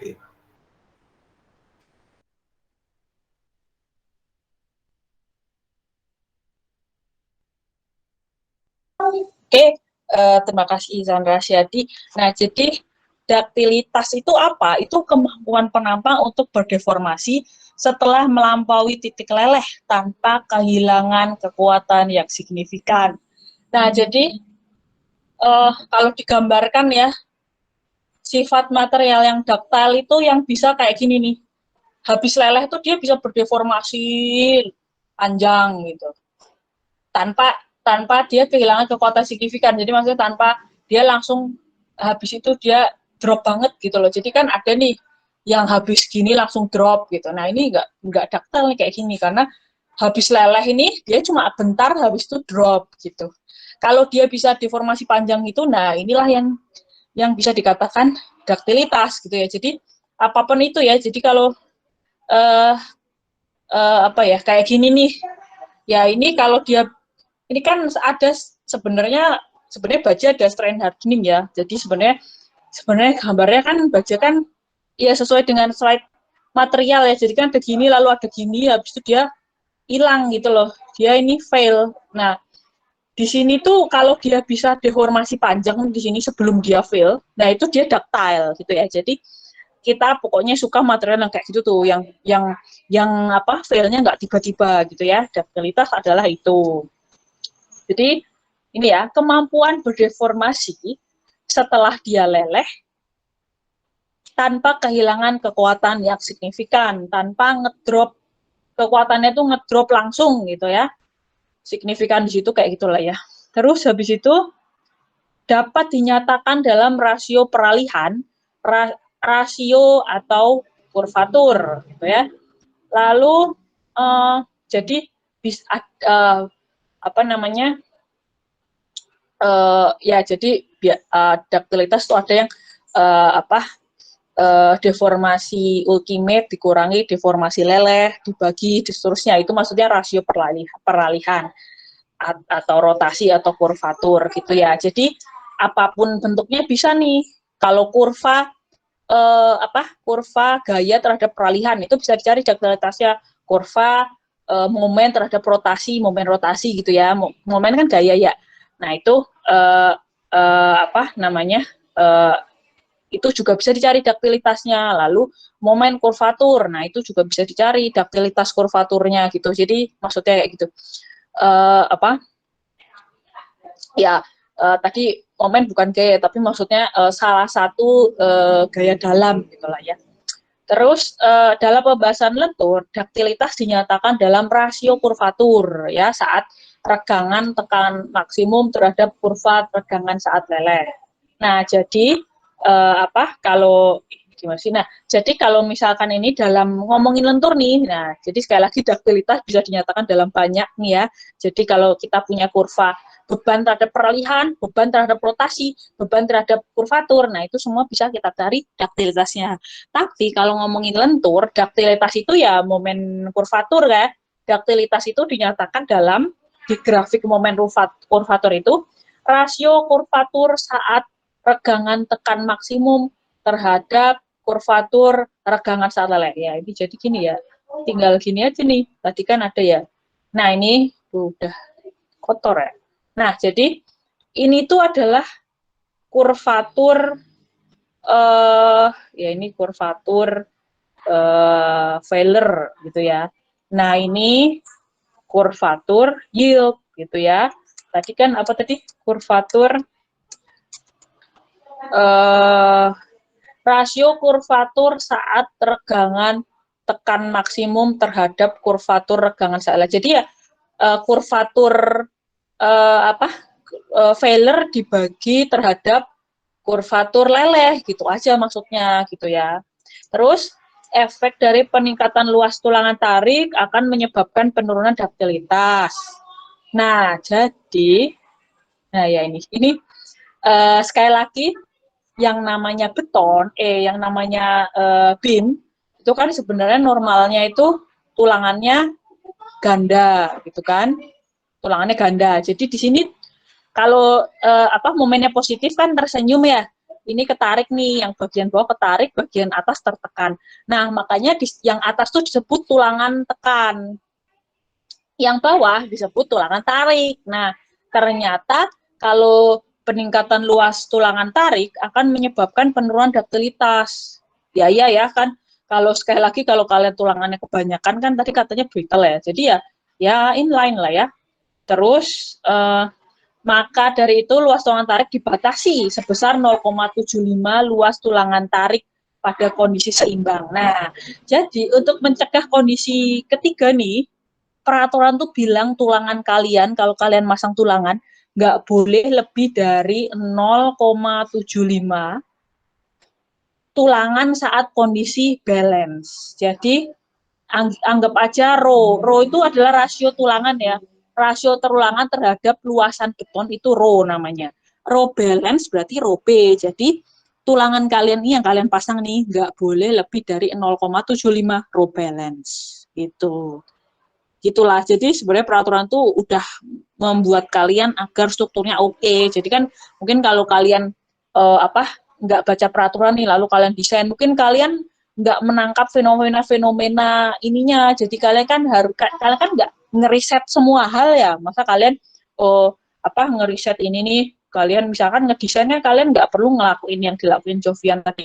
Sedikit-sedikit deh, lalu dinaikin, lalu ini kira-kira gimana filenya, habis itu saya harus apa ya, dan seterusnya gitu. Jadi, tanpa melakukan hal itu, kalian bisa melakukan desain. Nah, peraturan, tinggal baca peraturan aja gitu sebenarnya. Jadi, itu gunanya peraturan, udah nyuruh kalian biar ngasih tulangan nggak kebanyakan dengan membatasi tulangan terpasang harus kurang dari 0,5 ruang tulangan balance gitu. Nah, ini adalah efeknya ya. Jadi kalau misalkan tulangan tariknya nambah, ini kan ductile ya, ini bagus banget nih, ductile kan panjang. Terus tulangan tariknya kalian tambahin nih, kalian kebanyakan pasang tulangannya. Nah, ini duktilitas cuma segini nih, bahkan ini udah drop ya, udah jelek banget nih. Kita kan suka yang berdeformasi panjang tanpa penurunan kekuatan. Kalau ini kan ada penurunan kekuatan nih. Ada delta di sini ya, delta momen berarti ya. Nah, kalau di sini tuh hampir nggak signifikan ya, nggak ada bahkan nggak ada penurunan. Nah, yang kayak gini nih kita suka. Jadi kita aja ancang-ancang gitu sebelum strukturnya fail. Di sini pasti udah fail ya, ini udah tutup, ini udah fail, ini di sini bisa dikatakan fail, di sini juga dikatakan fail gitu ya.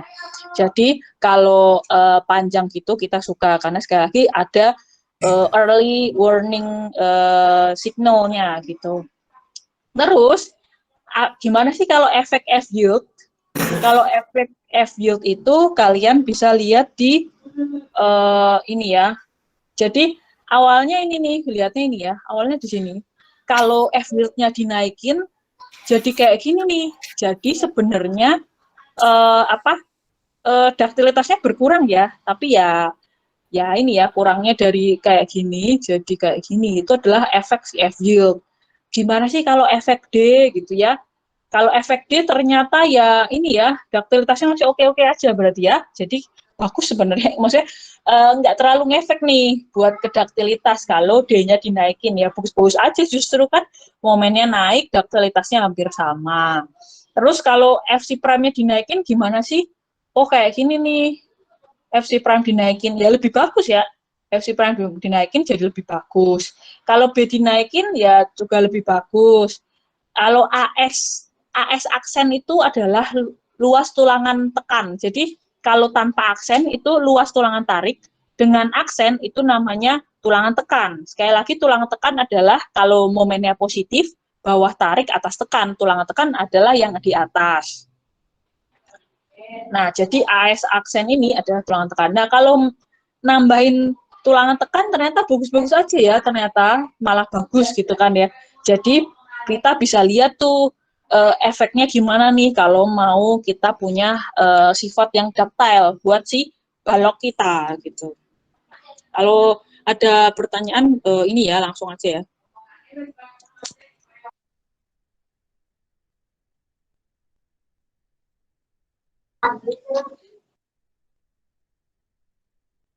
Ya, Evelyn Lo bisa tolong bacain?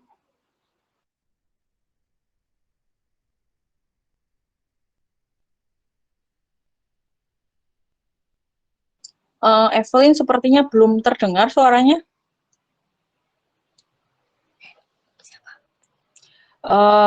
Mungkin Louis Mary dulu bisa datang bacain? Iya, Bu. Analisis momen nominal, MN. Balok dengan penampang persegi, tulangan tunggal hanya tulangan tarik, dan asumsi under reinforced. Pada gambar 3.11. Gaya tekan beton, CC sama dengan 0,85 FC prime dikali B dikali beta 1 dikali C sama dengan 0,85 FC prime dikali B dikali alfa. Gaya tarik tulangan dengan asumsi tulangan leleh. T sama dengan AS dikali FY. Syarat keseimbangan.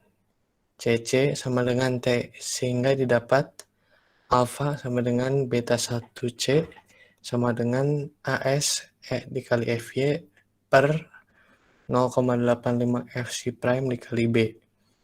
Atau C sama dengan alfa per beta 1. Oke, terima kasih Louis Mary. Ya, jadi ini tuh tadi sebelum ini ya slide-nya tuh banyak ke understanding-nya nih, filosofi desain dalam mendesain lentur gitu ya, sampai slide ini. Nah, mulai slide yang dijelasin sama Louis tadi, itu mulai step by step kalian mendesain. Gitu ya, jadi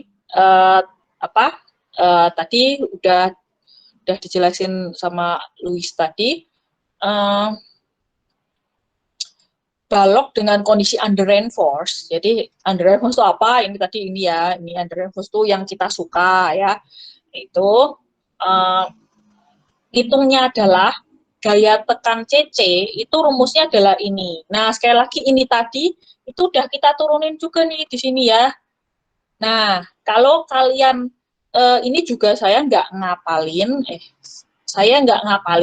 tapi ini aja gambar aja yang bagian sini nih. Gambar aja nih si Whitney stress block itu kan ini sedalam 0,8 FC prime dikalikan setinggi A dia kan, kalikan A dikalikan B. Jadi kenapa CC ini 0,85 FC prime beta 1 CB. Nah, itu tadi ini juga udah dijelasin ya. Itu kenapa kayak gini. Jadi atau sama dengan juga dengan ini ya. Kan A tadi beta 1 kali C gitu kan ya. Lalu kalau berapa si T-nya tulangan kan tinggal AS kali F yield. Ini kan ya cuma luas kali gaya. Luas kali gaya sama dengan luas kalikan tegangan sama dengan gaya. Itu kan cuma fisika ya, cuma fisika. Terus habis itu ini CC sama dengan T. Ini adalah sigma H sama dengan 0. Tadi udah dijelasin ya, sigma H sama dengan 0 tadi, CC sama dengan T. Kenapa? Karena ya ini sekali lagi kita ngomongin tulangan tunggal, gimana ya? Nah ini ya, inilah ya. Ini kan sigma H sama dengan 0. Kan ini C sama T kan berarti harus seimbang ya. Makanya sigma sama dengan 0, maka C sama dengan T gitu ya. Sekali lagi ini ngomongin tulangan tunggal. Nanti beda kalau tulangan kalian ini ngomongin yang penampangnya cuma kayak gini nih. Nanti beda kalau penampangnya ada tulangan di atas juga. Itu nanti kalian keluar C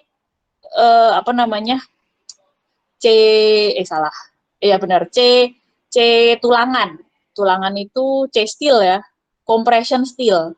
lalu ada compression konkret di bagian atas. Ini sekarang kita cuma kenal compression konkret, karena ya memang cuma konkret yang tertekan ya, yang nahan tekan. Terus yang bagian bawah cuma tulangan, gitu. Nah, kalau pemainnya lengkap itu ada compression steel, compression konkret, tension steel, dan juga tension konkret. Itu kalau pemainnya lengkap semua, gitu ya. Tapi sekali lagi, sekarang ini kita cuma ngomongin yang kayak gini sama kayak gini. Pemainnya cuma tension steel sama compression konkret. Pemainnya cuma 2, jadi compression konkret, tension steel cuma 2 ya pemainnya. Makanya ya udah sigma H sama dengan 0-nya ya CC sama dengan T.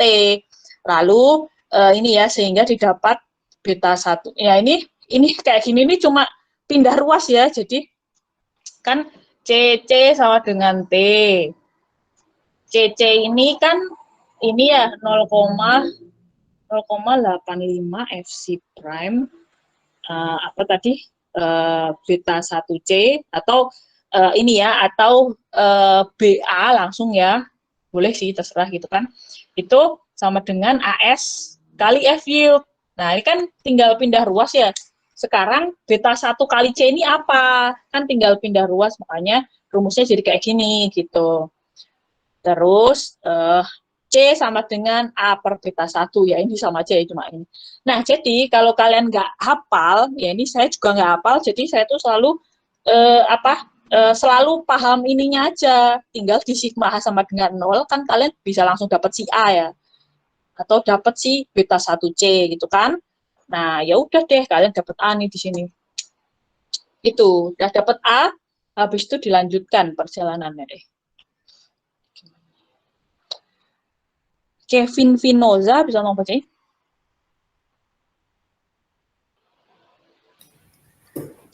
Periksa regangan.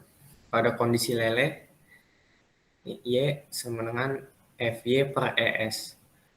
Dengan perbandingan segitiga dari diagram renggangan, diperoleh hubungan renggangan S per D min C sama dengan CU per C. Bila ES lebih besar dari EY, maka asumsi under reinforced tulangan tarik lele adalah benar. Momen nominal Mn sama dengan CC dikali D min A per 2, atau Mn sama dengan T dikali D min A per 2 sama dengan AS kali FY kali D min A per 2. Paras sudah belum paras? Terima kasih Kevin ya. Jadi habis kita udah dapet A kan ya. Kita udah dapet A, terus habis itu kita bikin tegangan-tegangan nih. Kita bisa bikin tegangan-tegangan sebenarnya. Nah, pertama paling gampang adalah si regangan kita mau tahu si steel, kondisi steel ini udah leleh belum sih gitu loh. Nah, buat tahu kondisi steel leleh atau enggak, kita sebenarnya ngecek si ini aja, apakah si regangan steel itu lewat dari regangan lelehnya gitu kan. Nah, berarti berapa sih regangan lelehnya? Nah, regangan lelehnya tinggal kayak gini ya, kan tegangan peregangan tuh modulus ya. Jadi ya udah, regangan leleh sama dengan F yield leleh dibagi modulus steel gitu. Ini adalah regangan leleh si baja tulangan. Nah, habis itu sebenarnya kalian bisa gambarin regangannya gitu ya. Regangannya bisa digambarin. Kenapa? Karena kalian udah dapet A nih, udah dapet A, berarti kan kalian bisa dapet C ya, bisa dapet C. Nah, kalau C itu kan kalau kalian belajar lagi kan di sini C itu kan ini kan dari netral aksis ke serat tertekan. Nah, ini C nih, berarti kalau udah dapet C, jadi caranya ini aja, ini kan misalkan ini penampangnya ya, penampang kotak. Lalu kalian hitung D-nya gitu kan, gambar D-nya, misalkan di sini D-nya. Lalu kalian udah tahu nih C-nya berapa, ini misalkan C. Berarti kan ini sih netral aksisnya ya. Lalu di sini kalian udah tahu ini epsilon CU. Berarti kan tinggal gini ya, set gitu kan. Set. Nah, ini tuh sih epsilon steel gitu loh. Jadi C ini didapatkan kalian bisa gambarin si kurva regangannya ini epsilon CU 0,003 ya, kan tadi kita udah belajar ya, regangan maksimum beton selalu 0,003 maksimumnya. Ya tinggal gambar si segitiga ini, sehingga kalian bisa dapatkan ini, jadi tinggal gini ya, tinggal gambar set gitu loh. Jadi ini dapat, ini kan tahu ya berapa, lalu ini tahu berapa. Nah, ini kan matematika aja ya, sudut di depan dibagi sudut di samping sama dengan gitu, sudut yang sama juga, depan dibagi samping. Nah, ini nanti kalian bisa dapat nih di sini.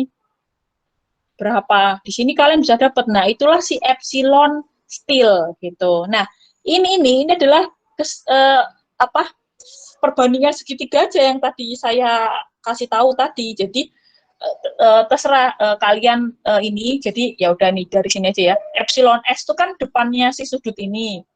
Ini kan sama ya, sudutnya sama ini. Berarti kan depannya si sudut ini epsilon S, depannya sudut ini epsilon CU gitu kan ya. Lalu di sini C, ini D.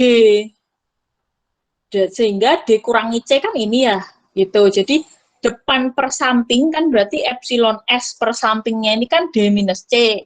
Lalu depannya si sudut yang ini tuh epsilon CU, sampingnya C, makanya kayak gini nih rumusnya. Nah, sekali lagi ini saya nggak hafalin, tapi tinggal saya gambarin aja rumusnya keluar. Jadi sekali lagi itulah enaknya tuh kalau kita memang paham ini tuh sebenarnya ngapain. Terus habis itu udah ya, kalau kayak gini kalian bisa dapat epsilon S ya, tinggal pindah ruas ya ini kan. Epsilon S sama dengan epsilon CU dibagi C dikali D minus C ya. Ini cuma kayak gini doang nih. Kalian dapat nih epsilon S-nya. Buktikan apakah benar nih epsilon S lebih besar dari epsilon yield. Kalau memang lebih besar, berarti kondisi kalian under reinforce. Benar ya. Lalu bisa lanjut ke sini. Langsung kalau epsilon S-nya lebih besar dari epsilon yield, langsung kita ingat ya. Jadi kalau epsilon S-nya lebih besar dari epsilon yield, langsung berubah dia berarti kan tulangannya leleh nih, langsung kita boleh pakai F yield di sini gitu loh. Jadi efeknya apa sih kalau ternyata epsilon steel kita kurang dari epsilon yield? Nah, berarti kondisi ini nggak tercapai. Berarti bisa jadi kalian kena kondisi 2 atau bisa jadi kena kondisi 2 atau kondisi 3 gitu kan ya.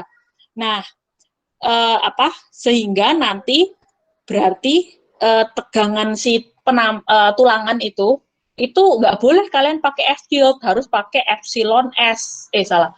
Fs gitu ya, karena dia epsilon S-nya kurang dari epsilon yield, tulangan belum leleh, jadi tegangannya ya tegangan bukan tegangan leleh gitu loh, jadi kalian nggak bisa pakai tegangan leleh, jadi bisa jadi di sini nih, tulangannya bisa jadi masih di sini. Nah, di sini nih misalkan tulangannya di sini, epsilon S-nya di sini nih, epsilon S di sini. Kan nggak bisa nih kalian pakai F yield ya, harus pakai Fs. Fs berapa? Itu adalah regangan steel dikalikan modulus steel. Nah, ini adalah Fs-nya, gitu ya. Nah, gitu. Tapi kalau ternyata regangan steel kalian lebih dari regangan yield, berarti kalian langsung aja pakai F yield, gitu. Gitu ya. Nah, sekarang kita ternyata lebih besar nih ceritanya misalkan kan ya. Jadi kita pakai F yield langsung gitu. Nah, habis itu gimana? Nah, saran saya adalah kalian kan kalau dari tadi kan ini ya selalu ya penampang diagram regangan nih kalian udah bisa bikin nih di sini kan. Nah, bikin aja diagram tegangannya di sini gitu. Nah, habis itu kalian bikin internal force-nya di sini. Nah, sigma momen itu jadi si penampang ini bisa nahan berapa sih momennya gitu. Itu adalah murni adalah sigma momen si internal force. Jadi sebenarnya segampang itu tuh. Jadi cuma jadi rumus yang ini nih tadi yang dibacain sama tadi siapa sih? Kevin ya, Kevin Vinoza. Nah, tadi ini rumus momen di sini nih.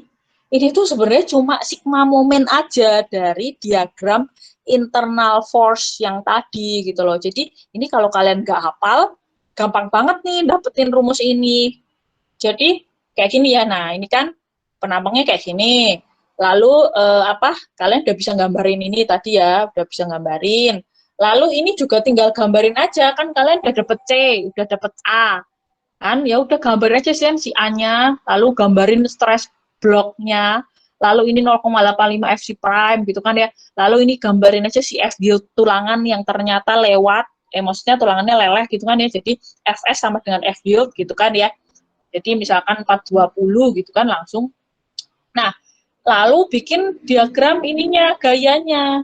Itu adalah resultannya. Jadi semuanya tinggal dikalikan volumenya lah ya, langsung dikalikan sehingga ini ya si stress bloknya di sini diwakilkan oleh CC, lalu si tulangan ini diwakilkan oleh T. Nah, berapakah kapasitas momen nominal penampang ini? Itu tinggal sigma momen. Terserah mau sigma momen di sini, titik ini, atau mau di titik ini, atau mau di titik ini, mau titik ini, mau titik ini, itu terserah kalian. Jadi itu cuma sigma momen. Jadi kalau sigma momennya di titik ini, berarti kan lengannya cuma T ya. T dikali ini, lengannya kan segini nih. Makanya T dikali D minus A per 2. Kalau mau sigma momen di ini nih, di bagian T nih, kan si T nggak punya lengan, tinggal si CC. Berarti CC dikalikan lengan. Lengannya ya jarak CC ini ke titiknya kan, D minus A per 2. Makanya kenapa rumus momen nominal kayak gini nih, CC dikalikan D minus A per 2 gitu ya.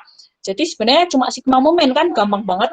Kalian mau sigmain momen di titik sini, mau di titik T, atau mau di netral aksis nih, sekarang bikin ya kita yang netral aksis. Berarti kan CC dikalikan lengannya ya, segini. Lengannya berarti ini ya, C minus A per 2 berarti ya.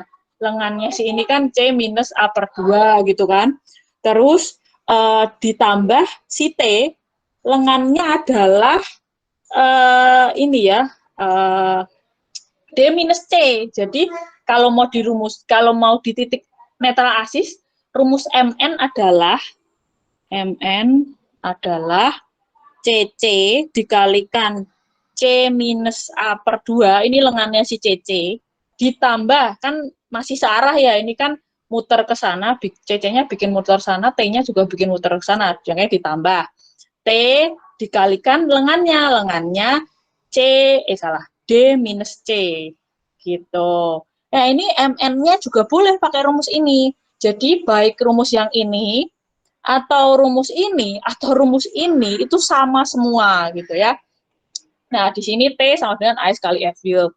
Mau pakai CC juga boleh ya, tinggal CC adalah 0,85 FC prime B beta 1 kalikan C. Lalu kalian udah dapet tuh momen nominalnya, gitu aja sih. Gitu.